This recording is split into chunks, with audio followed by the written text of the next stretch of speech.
Hey guys, it's November 2nd, so today is my second Art Soundoff vlog, and first off, I want to go over everything I did today. Today is not over yet. I really don't want to record these at midnight because I'll look rough, I'll feel rough, it'll be hard for me to construct a coherent sentence, not the way I really want to end the day. So I tend to film these at around 6 o'clock, 7 o'clock in the evening where I've gotten a substantial amount of my work done, but I still have many hours to go.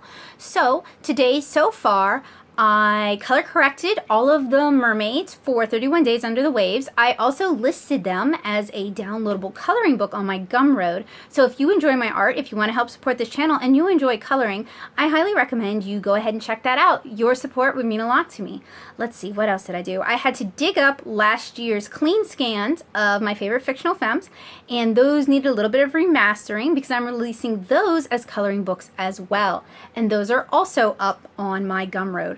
And I'm also listing the original ink illustrations in my online shop at nettosoup.com/products. November seems to be the month where I try to prep for Christmas, even though my holiday sales have never been spectacular, even with coupons, but I'm really hoping that this year, with the increase in audience with YouTube, maybe we'll see some turnaround with that. So if you like my art and you'd like to own an original, you can head on over to nettosoup.blogspot.com/products to check out my favorite fictional femmes. There are 42 of them. There is bound to be somebody you're going to like.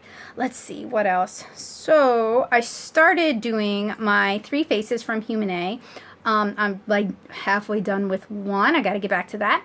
I just did my Art Snacks versus Sketchbox Art Snacks versus Sketchbox unboxing for November. So that should be live hopefully in a couple of days. If my editor is feeling better health-wise, we might see it a little sooner.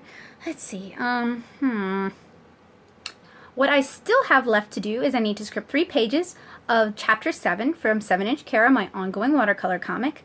I need to finish working on the digital illustration that I started because I am working on my Kidlit portfolio. I'm trying to find more work outside of comics and in children's book illustration and kids media. So if you're in a position to help me out with that, I would really, really appreciate you getting me in contact with me. I would really appreciate you getting in contact with me. That would help out a lot.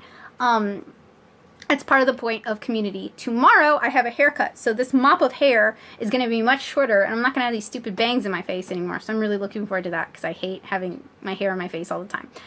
Which is something that like hairstylists always have trouble understanding, that I want my bangs that short. They're like, but why? It looks terrible. It's like, I'm a comic artist and my head's down all the time. I don't care how it looks. Oh, what else? I think that's it. So today's topic is I want to talk to you guys about planning and planners and checklists. Now, I use a planner occasionally, and I use a scheduling book for my YouTube videos and my blog posts. Oh yeah, I wrote like 4 blog posts today that are going live this week. And I always tend to overschedule myself, and I also tend to underestimate how long certain tasks are going to take. And I never seem to give myself credit for all of like the subtasks that have to be done in order to accomplish a main goal, or all of the other things I'll end up doing in the day that weren't on my list. And then, so I look at my list and there's always like hangers on, there's always actions that didn't quite get completed that day, and then I feel kind of depressed. And I think part of the problem is we really need scheduling systems that have rolling scheduling, so if the item doesn't get accomplished, it gets added on to the next day, except for some people, myself probably included, you would end up, after 2 weeks, you would end up with a list 50 items long that just feels impossible to do.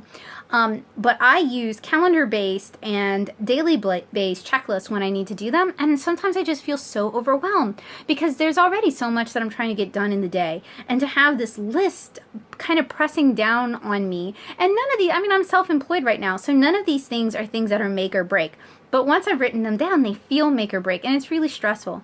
I found checklists and to-do lists and calendars to be really helpful when I was in grad school, when I did have hard deadlines, and I did need to sort of push myself to keep up that sort of pace. But doing it now, when it's not necessary, really just wears me out. And I end up burnt out in a few days. And I don't actually take weekends off. I work 7 days a week, 8+ hours every day. Usually it's 12-hour plus days.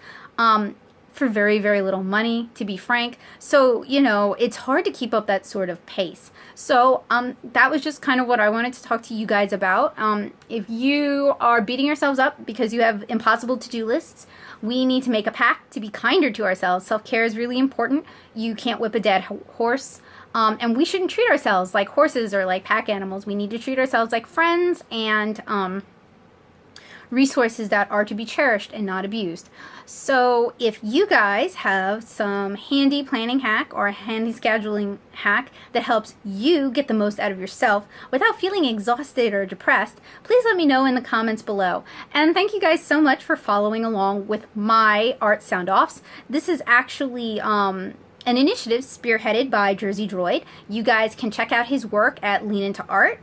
He and Rob Steinsinger do some wonderful comics work that I highly recommend you guys check out. They are a huge asset to the indie game dev and the comics community, and they deserve more love and appreciation. So you guys should definitely check that out if you're interested in comics, illustration, or game dev. They were the ones who actually spearheaded Art Soundoff, and I thought it sounded like a good idea. And I'm working on ways to get to know you guys better and to open myself up to y'all. So I thought this would be a really great way to do that. So I didn't want to take credit for something I didn't come up with. I would not, on my own, naturally challenge myself to 30 days of vlogging. That's a lot. But hey, we're here and it's November and I'm doing it. So I hope you guys have a great day. I will see you tomorrow with tomorrow's vlog. Bye!